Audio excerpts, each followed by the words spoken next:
back from the weekend. This is Colin McEnroe. We call this the Monday Scramble, and recently we've been spending a lot of the time on the Scramble talking about the presidential race. Last week on the Scramble, we focused very heavily on what had happened that very day. Our Scramble was on Tuesday, and the director of the FBI, James Comey, had released his findings about Hillary Clinton and her emails. We spent a lot of time talking about that. This week, we're spending a lot of time talking about Donald Trump.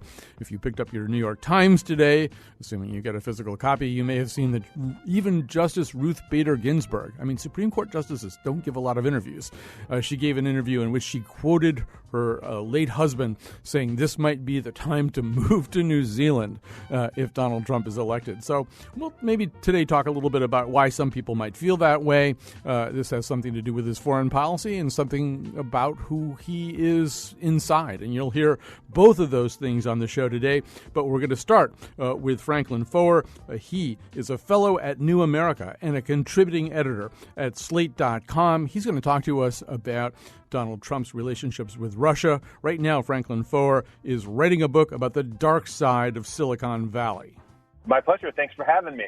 And so let's start with Putin himself. One of your premises is that Vladimir Putin has an international agenda. One of the things that fits that agenda is maybe the breakdown of some of these major alliances and alliance groups, that it's a better world for Putin if the EU doesn't function that well, a better world for Putin if NATO doesn't function that well. Is that a fair characterization?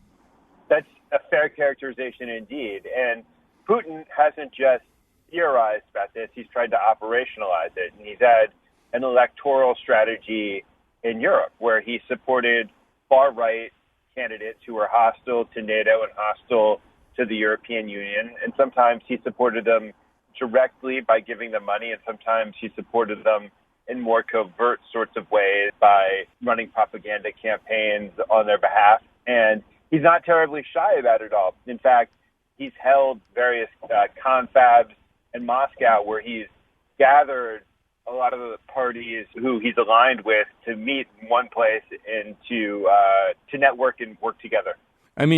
So this his fascination with politicians from other countries has included Marine Le Pen, Silvio Berlusconi. Obviously, for him to try to get some money into the Donald Trump campaign would create some real problems vis-a-vis American election laws, plus some real optics problems. So assuming that doesn't happen, it's still worth talking a little bit about the relationship between Putin and Trump. But maybe we need to begin with the relationship between Trump and Russia, which in many ways predates Putin. In your article, Franklin Foer, you have a story which, like so many stories about Donald Trump, teeters on that knife's edge between farce and something considerably more dire than farce. Right. So talk about the time that, quote, Gorbachev, unquote, visited Trump Tower. So in the late 80s, in the middle of perestroika, Gorbachev was trying to charm the American public. And when he was doing so, he went to New York, he went to Washington. And Trump, in anticipation of this visit, decided that he would make a little bit of noise on his own behalf and create some positive PR. So he called up the tabloids in New York and he told them, hey, Gorbachev is going to stop at Trump Tower and visit it because he wants to build a Trump Tower in Moscow. And this was a pure fabrication, but the tabloids liked quoting Donald Trump, and Trump was doing the PR on his own. And so he managed to trick the press into treating the visit to Trump Tower as if it was an established fact. So the day of Gorbachev's visit to New York rolls around, and Gorbachev is getting out of his car on Fifth Avenue and other places, shaking hands with the people. And a Gorbachev imposter who was put up to the task by Channel 4 in the UK called up Trump's office, and Trump comes rushing down from Trump Tower, and he sits there and he's shaking hands with this impersonator and treating this impersonator as if he is Gorbachev himself. And so it is a comical story, but it's also a useful parable because to me it was the first of many instances in which Trump, in a very careless sort of way, starts sucking up to whoever's in power in Russia. Because in the late 1980s, he began this long fascination with building in what was then the Soviet Union and what would later become Russia, where he wanted to build a Trump Tower in Moscow and in Petersburg and in on the Black Sea and in various other places. He was hailed as being Moscow's first grand builder since Stalin. There was something about this that appealed to Trump's outsized ego. To me, the most alarming parts of your article have to do with what Donald Trump did when he was having a hard time getting American banks to lend to him. We're going to also be talking about this elsewhere on the show. One of the sources of money that he found was a source that came from Russia, and it's a little murky exactly who really was that source. But he did find a group of investors who could pump a lot of cash into him very quickly. Maybe you can talk to us about that. Right. So in the early part of the last decade, Trump started to really struggle for capital. And the big banks just didn't want to touch the guy for a variety of reasons. The first is that he descended into bankruptcy several times. But the other is also that he has this litigious streak. And so he was just seen as being more trouble than he was actually worth. And so if he couldn't get money from the banks, he had to find alternative sources of capital. And so he went fishing. And among his fishing trips, he went to Muammar Gaddafi and tried to get him to give money. But one of the primary vehicles for capital was a partnership he formed with a small, little-known upstart group called Bayrock. Bayrock was based in Trump Tower, and its chairman was a former Soviet official, and its main operator was a guy called Felix Sater, who was a gangster. He was associated with a mafia-run stock brokerage that he was later found guilty. He was indicted for as part of a $40 million stock fraud scheme where they were inflating stock prices. He also was arrested and sent off to the big house for a barroom fight where he took a shard of a margarita glass and used it to slash a guy's face. So Bayrock becomes this big partner for Trump, where they develop the Trump Soho, among other properties, but the properties all around the world that Bayrock is working with Trump to develop. And they would take the Trump name and the promise of these hotels and apartments being Trump managed, and they would put together packages for investors. And so the whole enterprise ended up devolving into a series of lawsuits, and from those lawsuits, we have a little bit of a better sense of where the money actually came from. And so money would kind of mysteriously appear in Bayrock's bank accounts whenever it needed it from Russia and Kazakhstan. One of their major partners was a group in Iceland, which was notorious for laundering money for the Russian elite. And so at the same time that Donald Trump becomes heavily dependent on capital from Russia to build these grand projects, which are just central to the Trump brand and central to his identity as a builder, he was relying on Russian capital, and he was at that same time starting to escalate his praise for Vladimir Putin. That's sort of also, well, we can come back to that. I want to talk a little bit about the back and forth praise between Trump and Putin. But Trump also has some advisors who are also very, very close to the Kremlin, and chief among them, and you've written about this in more than one venue, chief among them is a guy named Paul Manafort, who grew up 15 miles from where I'm sitting. But it's not just Manafort. Maybe starting with Manafort, you can kind of give us a sense, to the extent that Donald Trump takes advice from anybody, and obviously he does take advice from Paul Manafort. Manafort is effectively, I think, running his campaign these days. He's taking a lot of advice taking advice from a lot of people with some interesting ties to the Kremlin. So maybe starting with Manafort, give us kind of a sense of who in Trump's coterie has what ties to Russia. So Manafort was my way into this piece. I'd written a profile of Paul Manafort. And Manafort has a long career of being a lobbyist and consultant for dictators. He's very unabashed about that. But over the course of the last 10 years, Manafort began to focus his work on clients who were tightly connected to the Kremlin. He worked with various really important Russian oligarchs who were very close to Putin. But one of his primary accomplishments was that he worked on behalf of the Ukrainian presidential candidate, Viktor Yanukovych. And Yanukovych was associated with the eastern part of Ukraine and with various Russian oligarchs and Russian-friendly oligarchs in that part of the country. And Putin was very keen on getting Yanukovych elected, because if Yanukovych's election came at a moment where Ukraine was teetering between deciding whether it would align itself with Europe or with Russia. And a Yanukovych victory would essentially guarantee Ukraine's alignment with Putin and with Russia. And Manafort came to Kiev and parked in Kiev and did a really stellar job with his advertising campaign and his political strategy. And he took Yanukovych, who was a goon and kind of a gray, anti-charismatic politician, and helped reinvent him and helped over the years develop him into a plausible and ultimately successful presidential candidate. So if we start with Manafort, we'd say Donald Trump's campaign manager's big accomplishment in recent years was bringing Ukraine into Putin's sphere of influence.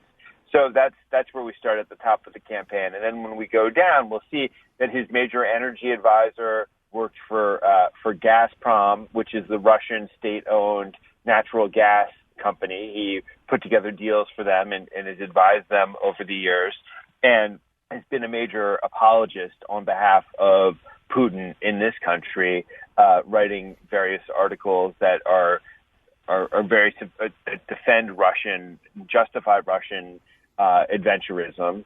And then there's another guy who is one of his main military advisors and whose name is currently being floated as a possible vice presidential candidate, and that's Michael Flynn, who was the head of defense intelligence. And soon after he left the Obama administration, he developed a relationship with Russia Today, which is the Putin's primary English language propaganda outlet. And in fact, he went to Moscow for Russia Today's 10th anniversary gala, and it was such a prized piece of propaganda to have him there that he was seated 2 seats away from Putin. And he's denounced American policy in the Obama administration quite vociferously in Russian propaganda.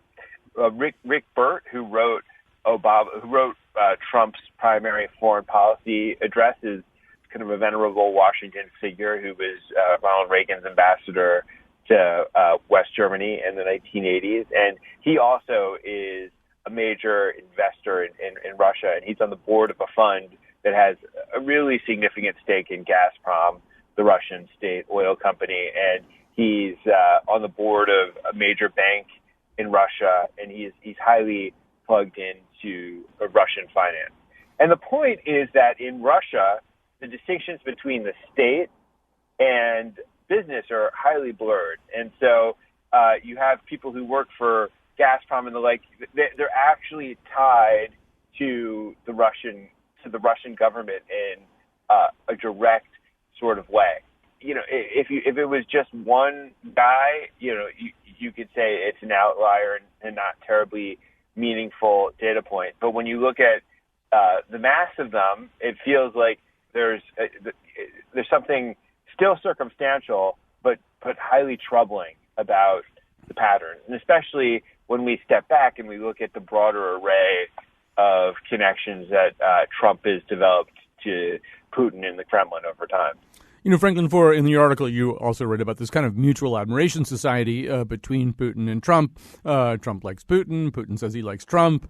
Trump says, well, if he likes me so much, then I can't possibly not like him, because that's very much a major metric for Donald Trump about evaluating anybody is how much do they like Donald Trump. There might be some people sitting out there going, well, is any of this so bad? I mean, Putin's a major world leader. If you're president, you better be able to deal with him. You better have some kind of working relationship with him, and maybe even a working hypothesis about how you're going to deal with him in the future. What is there about Putin and Putin's associates that makes him so off limits? Why would anybody need to be worried about all the things that Franklin Foer is writing about here? So, as I said before, Putin has a strategy, which is that the West right now has been highly unified in opposing Russia. When Russia invaded eastern Ukraine and when it annexed Crimea, and there was a hard line that the West collectively took opposition to Vladimir Putin. And Putin hates this, and Putin would much prefer that the entire world be a giant negotiation between him and the major powers, because instead of striking hardline positions against him where they shut him down when he tries to grab a little here or grab a little there, he would rather the entire world be a negotiation where there's give and take.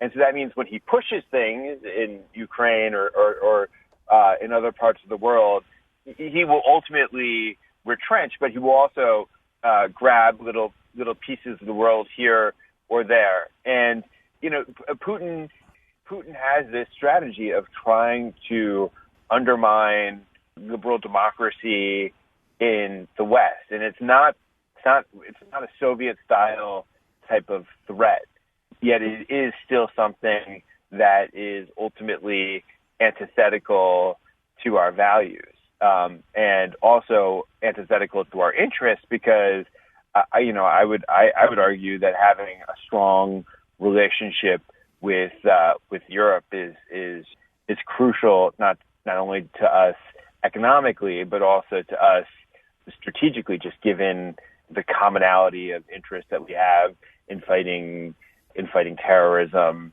and in promoting liberal democracy around the world. And so both Putin and Trump kind of want to dial back that historic relationship.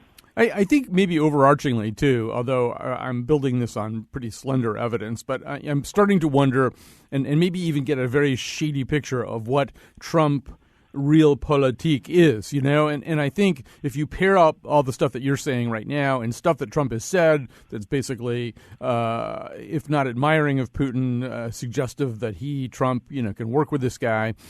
Whenever he does that, I always think about Hart Bochner in Die Hard, where he says he can go negotiate with Hans Gruber, and we all know how that turned out. But also even the comments from last Tuesday, we heard Trump saying, well, Saddam Hussein, bad guy, but very good at controlling terrorism. That obviously isn't true. But I was sort of trying to parse that, trying to think what's the non-crazy version of that statement. And I think the non-crazy version of that statement is, sometimes the dictator you have in place, if you can reduce his power a little bit, if you can negotiate with him, if you can kind of put a bell around his neck, is better than the chaos that comes in after the dictator. I mean, that would be the non-crazy. So that would be, go ahead. That's a non-crazy thing and a perfectly reasonable stance to take. The problem with Trump is that Trump thinks he does.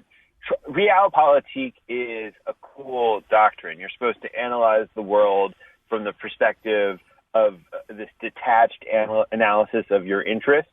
And Donald Trump is, to say the least, not a detached sort of guy. I mean, he thinks about things in a very warm sort of way where you're a good guy or you're a bad guy. And so what would be troubling to me about his relationship to Putin is that, all right, Barack Obama came into office promising a reset with Vladimir Putin. He promised that we would work with them on all sorts of issues. And whether that was a realistic thing or not, we can debate, but it was a very reasonable position to have taken to try to test that type of thing out.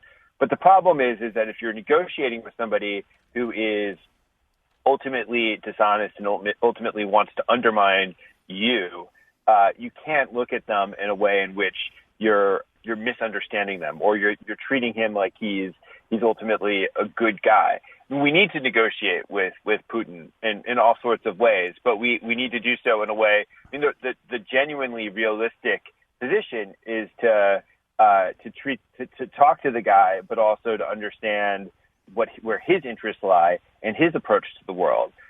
And what's ultimately, I think, troubling to me about the Trump-Putin nexus isn't so much that I think that Russia is going to undermine the United States or that they're going to interfere in this election, or that what troubles me is that if Vladimir Putin were trying to dream up his perfect candidate, he would look like Donald Trump, because Donald Trump wants to advance Russia's interest in terms of weakening NATO and weakening the European Union. But more fundamentally, Trump would weaken the fabric of the United States in a way that would make us less of an influence in the world. I mean, this guy says that he wouldn't pay back our debt. He wants to renegotiate our debt, which would destroy the full faith and credit of the United States. He stoked racial polarization, which hurts the fabric of this country, and so on down the line. And I think probably a litany of things that are probably now pretty familiar to your listeners. And so that to me is ultimately why I find this whole simpatico thing between the two ultimately such a nightmare. Franklin Foer, this has been an interesting conversation, and the article is fascinating. We're going to continue exploring why Ruth Bader Ginsburg might move to New Zealand, for those of you who saw page 1 of the New York Times today, in the next segment. But thanks so much for joining us today. Great, my pleasure. Thank you so much. Okay.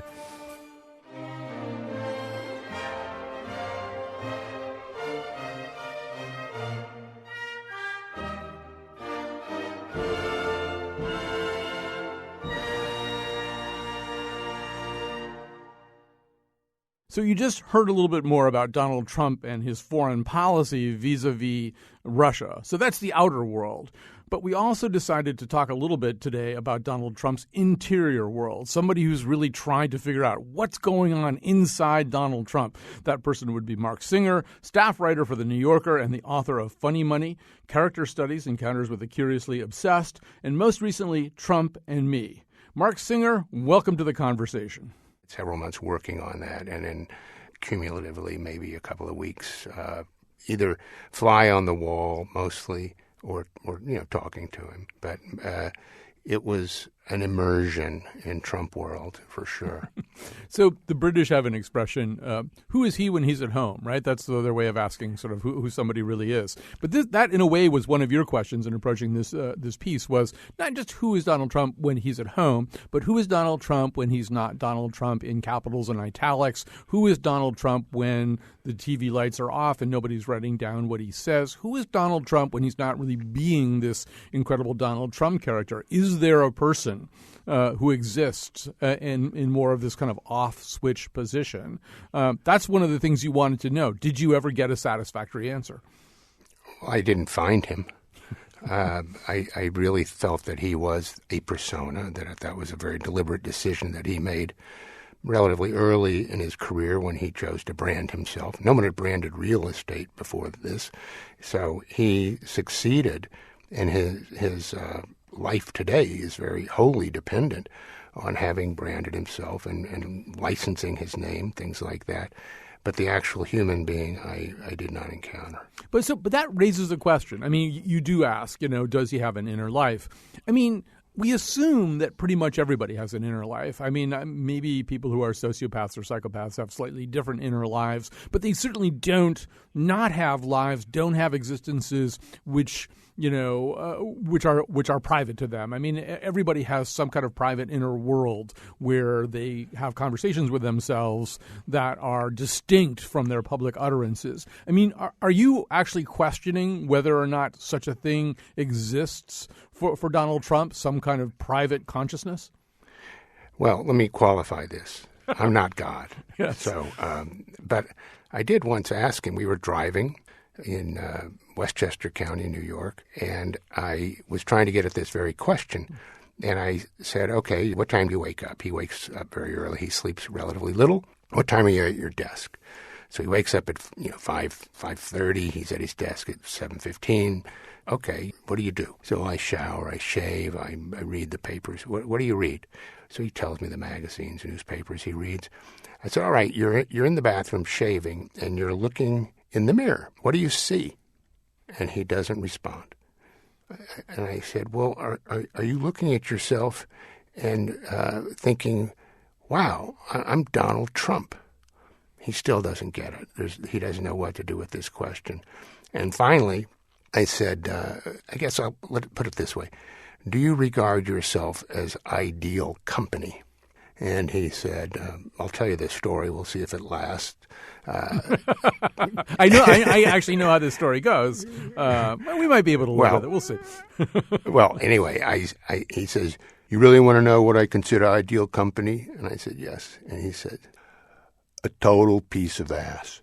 So that really led to my conclusion that what it really led to was the next to last line of that profile, which was that he had aspired to and achieved the ultimate luxury, an existence unmolested by the rumbling of a soul. Yeah, that was the best I could do. Well, but reading that passage, I mean, there's sort of, at minimum, two ways to interpret that passage. One of them is that, he often seems to be kind of impervious to any kind of syntactical subtlety when anybody else is talking, right? I mean, he's barely listening, and so maybe he doesn't understand what you're asking him. Now, the other possibility is that he's really deflecting your question, that he understands exactly what you're asking him, which is that question. When all of the attention is away and you are alone with yourself, who is that self? What is that self? And then he deflects it. He deflects it with a very crude sexual observation about himself. And I think I'm inclined to believe they're both quite possible. But I think I'm inclined to believe the second thing. He really doesn't want to answer that question. I mean, maybe all of us would have a little bit of trouble answering that question. But did you get the feeling that he just didn't really want to answer the real question you were asking? I'm happy to go with your interpretation. There is this matter of, there was one of his biographers, Michael D'Antonio, who published a book last year called Never Enough. And Trump let something slip, basically, before he ultimately ended up freezing out D'Antonio. But he said to him, I don't like to analyze myself because I might not like what I see. Now, that indicates either a very high level of self-awareness or a complete lack thereof, or maybe both. So we're back to this dichotomy. But I do think that you're right.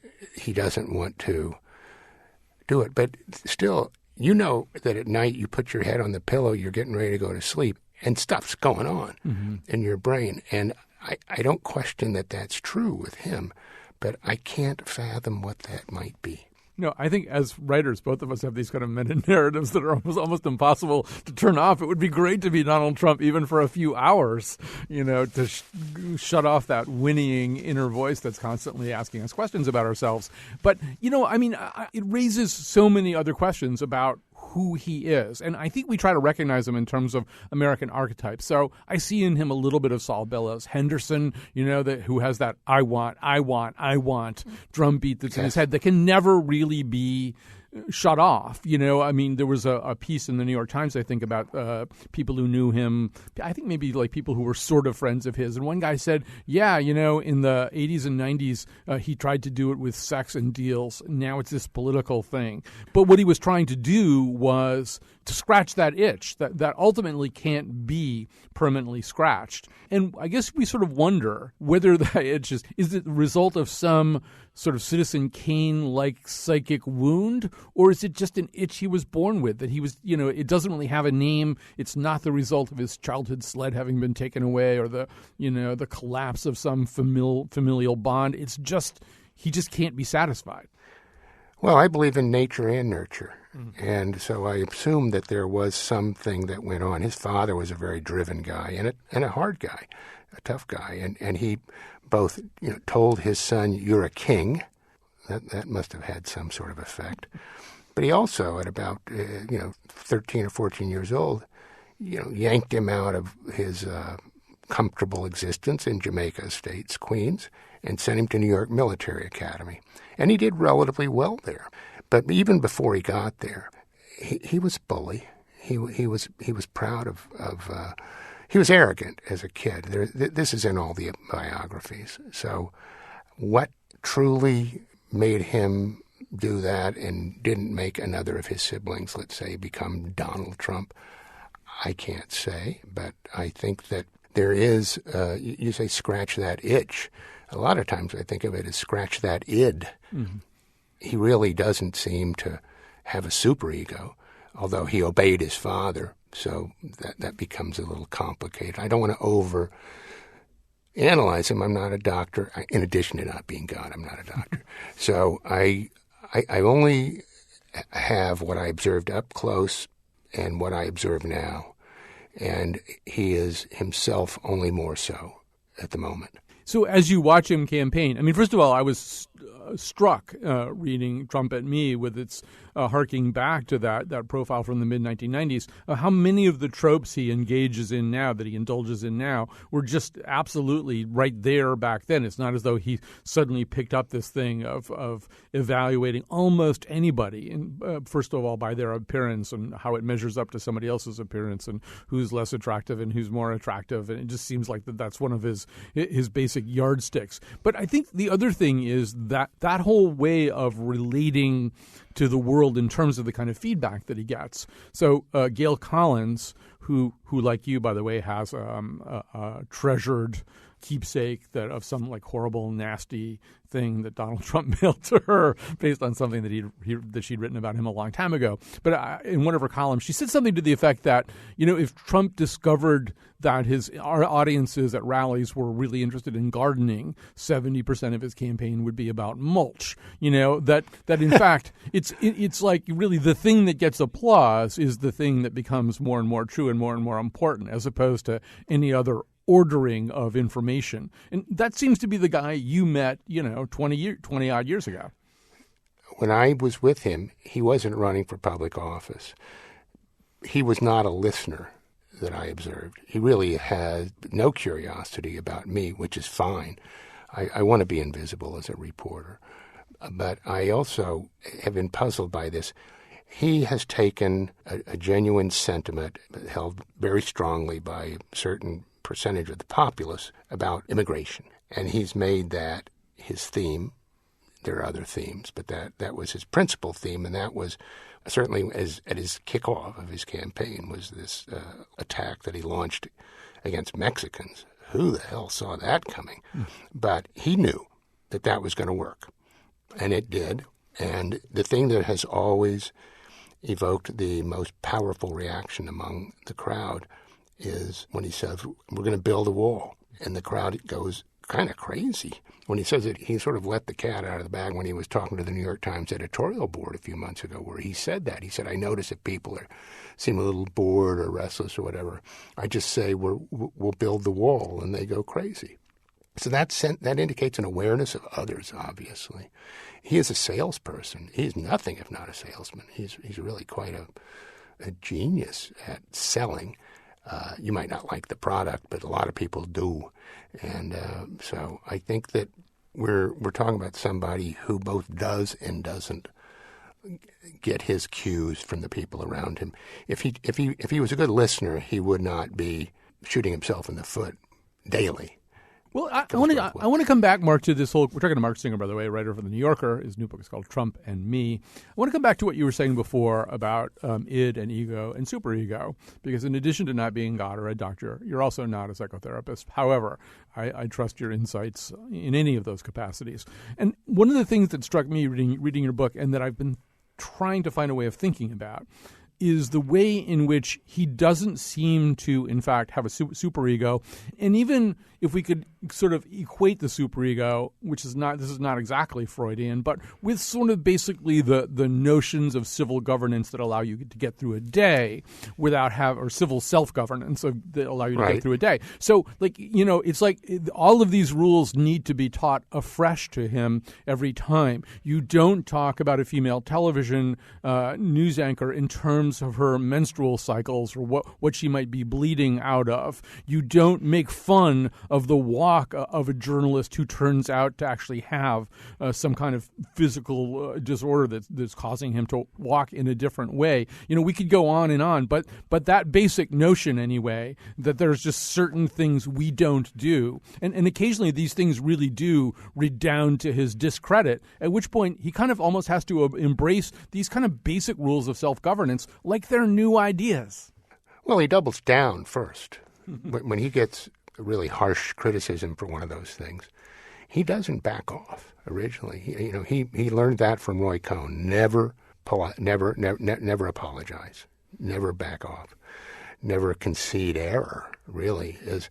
I think we're talking about another thing without saying so directly, and that is he's willing to inflict cruelty. That says a lot about him, and some of these traits seem to me at times almost sociopathic. He's not a mentally healthy person. I don't see how anyone could conclude based on what we all see daily, that he is, because he's kind of all over the place. Lately, the sort of chatter on social media among journalists particularly is this guy just coming unglued. I think that he needs control, but he doesn't know at this point how to control the world around him and also himself. He's very confused. We're talking to Mark Singer from The New Yorker about his 1996 interview with Donald Trump and the aftermath thereof. We'll be back after this break. It's a lonely man who roams from town to town, searching, always searching for something he can't find, hoping, always hoping that someday fate will be kind. We're back. I want to thank our first guest, Franklin Foer, fellow at New America, contributing editor at Slate.com. Betsy Kaplan produced the show today. Greg Hill is tweeting for us at WNPR Colin. Please tweet right back at him, and he'll tweet right back at you. Jonathan McPants holding down the fort as usual. The part of Bill Curry was played by Gerard Depardieu. Our interns are Esther Shitu and Olivia Piper. Tomorrow on the show, we'll be talking about septic shock. I'll let you decide whether or not there's a connection between that and the conversation we're having right now with Mark Singer, staff writer for The New Yorker and the author of Funny Money, Character Studies, and most recently, Trump and Me. We should say Mark and I are having this conversation on Friday. By the time this airs on Monday, Donald Trump may have done any number of things that either add to or convolute the conversation that we're having. In fact, I can guarantee you that will happen. But even as we were going on the air, I told Mark, I just looked, and Howard Kurtz had a piece saying that Trump's advisors were now fallen into the habit of not telling him about certain television interview requests because they don't feel as though they can get him to take instruction about this, that if they say, please, whatever you do, don't tell Anderson Cooper that Saddam Hussein was really good at controlling terrorism, that it's just no guarantee at all that he won't say that. And that, once again, speaks to your sense that he's not behaving like a person who's able to make rational decisions about how he lives and acts. Absolutely correct. I wouldn't quibble with any of that. All right, you say that he seems as though he may not be not acting like a man anyway who's mentally healthy. There's also the question of whether he's financially healthy. I was listening to a podcast recently where Adam Davidson, who I regard as extremely smart about money, and lots of other things as well, was saying, that he at that point Trump had this sort of cash on hand problem with his campaign, where in fact they had maybe like $1 million, $1.4 million maybe cash on hand. Which is sort of not enough to be running a presidential campaign. This was just within the last... Or a congressional race. Or anything. And he said, look, if he were really wealthy, he said, there are people like Paul Allen who can write a check like today for $100 million, and then there are people who can write a check for $10 million. Or, and if somebody is a billionaire, they can probably write a check for $10 million. If you can't write your own campaign a large check at a moment where it's become kind of a news story that your campaign doesn't have very much money, that's a sign that you don't have very much money.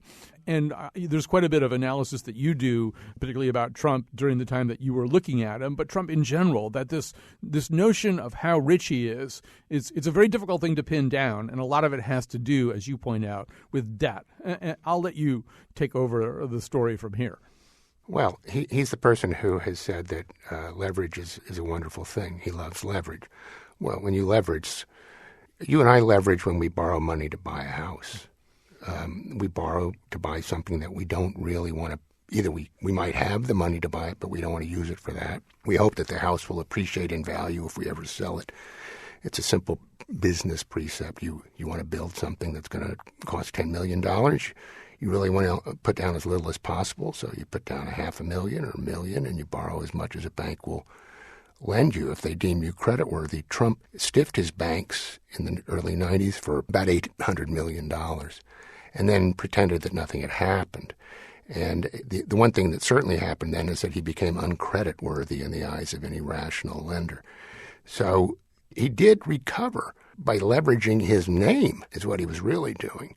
He was using that to make money without investing anything other than his name. That was his true brilliance as a business person, but it was necessary, of course, because he wasn't a very good business person in a lot of respects. And he had bankers that he was too big to fail.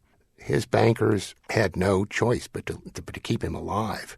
They took away certain assets, but they limited his monthly spending. He had an allowance. It happened to have been $450,000, which is, I recall, more than my allowance when I was in high school. So he was able to resume the show. And then actually, literally, there was a show, The Celebrity, The Apprentice. You know, I never saw it, but it was all a fiction. And just as he is a fiction, there was a writer, Timothy O'Brien, a former New York Times reporter, who wrote a book a few years ago, Trump Nation. And in that, he did an analysis. He was a really savvy guy. He had been an assistant, a protege of Wayne Barrett, probably one of the greatest political reporters in New York, who was very familiar with Trump, wrote a book about Trump. And Timothy O'Brien decided that Trump was worth liquid somewhere between $125 and $250 million. What did Trump do? He sued him for $5 billion for defamation. And that went to trial. It dragged out. It didn't go to trial. It was litigated. It was settled after 4 years. And the reason it was settled is because O'Brien's lawyers did an excellent job. And Trump, in a deposition, said that his net worth is something that fluctuates from day to day, in part based on his own feelings. Well, that's one way to be a billionaire, I suppose. Right. And we get back to these kind of fundamental Descartes-like questions about what constitutes existence for this man, and you do get the feeling that, you know, if someone is applauding me, therefore I am. You know, there are certain things that make him feel as though he exists, and that give him also a rush, as you point out in the book. You know, he doesn't drink, he doesn't smoke, he claims never to have had a cup of coffee. He is clearly something of an adrenaline junkie, and there's one point in that moment that you were just describing where he winds up with a $450,000 a month allowance. That's all a result of a reorganization, which basically does eliminate this vast amount of debt that he has. And one gets the feeling there's some answer that he gives to a question where you feel as though he's not comfortable with that. Like if I'm leveraged, therefore I am. That he really kind of needs to get back into that role anyway, of just moving a lot of money around in a way that most of us would be incapable of. Well, imagine Donald Trump after these banks took a bath. Imagine him not being able to resurrect himself as something. That's unimaginable.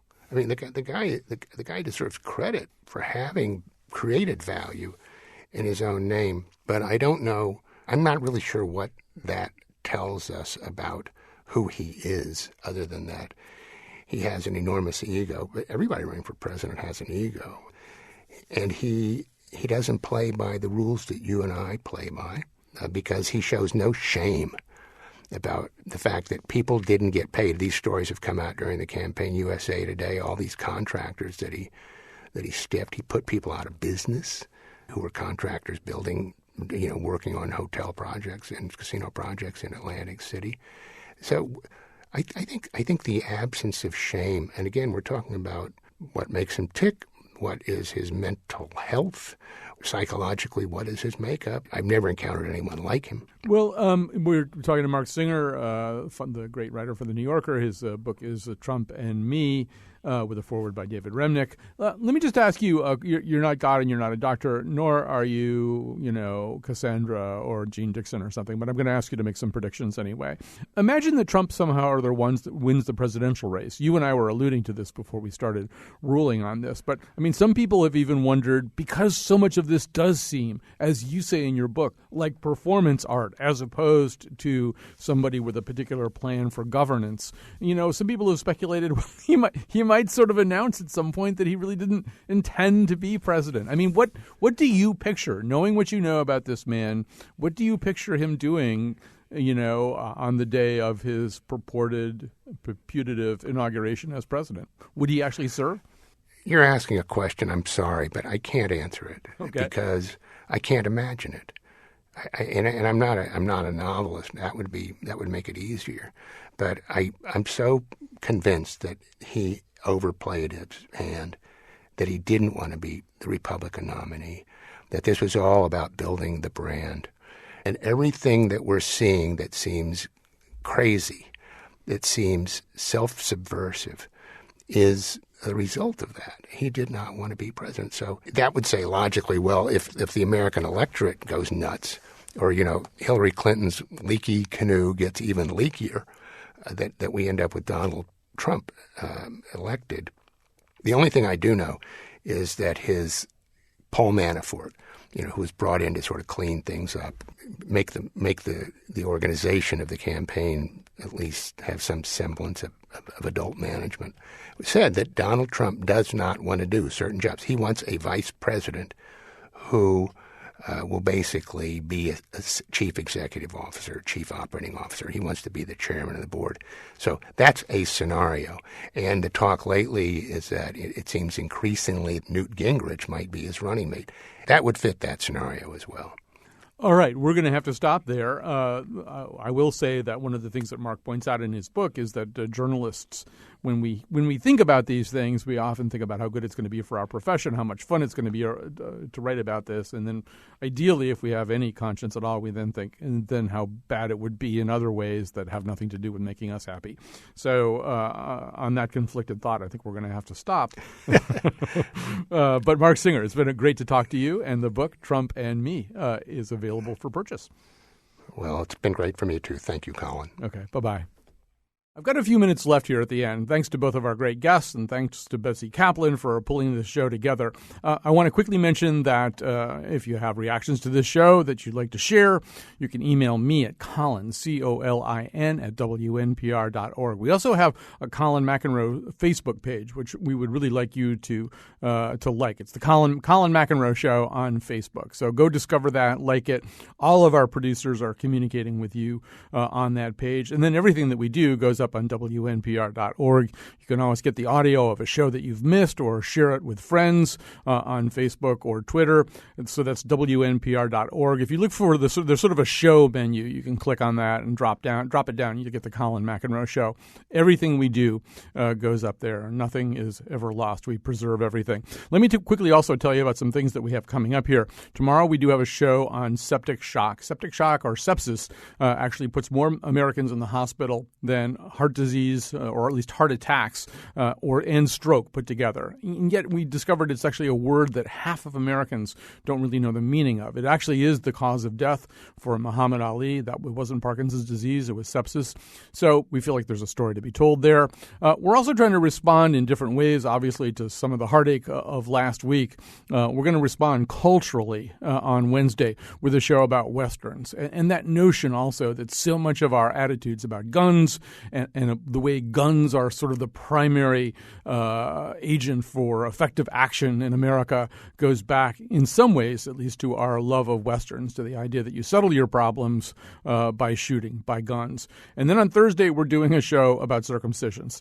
So which has nothing to do with anything else, except that there's a lot of controversy about whether circumcision is a great thing or not. So please tune in for all of those. We'll have the Nose from New Haven on Friday. Don't forget about our Twitter account, too, which is WNPR Colin. Please follow us there on Twitter, and during the show, feel free to tweet back and forth with Greg Hill, our tweet master. So that's about it. That rounds it up. Thanks for listening today, and join us tomorrow for a show about sepsis.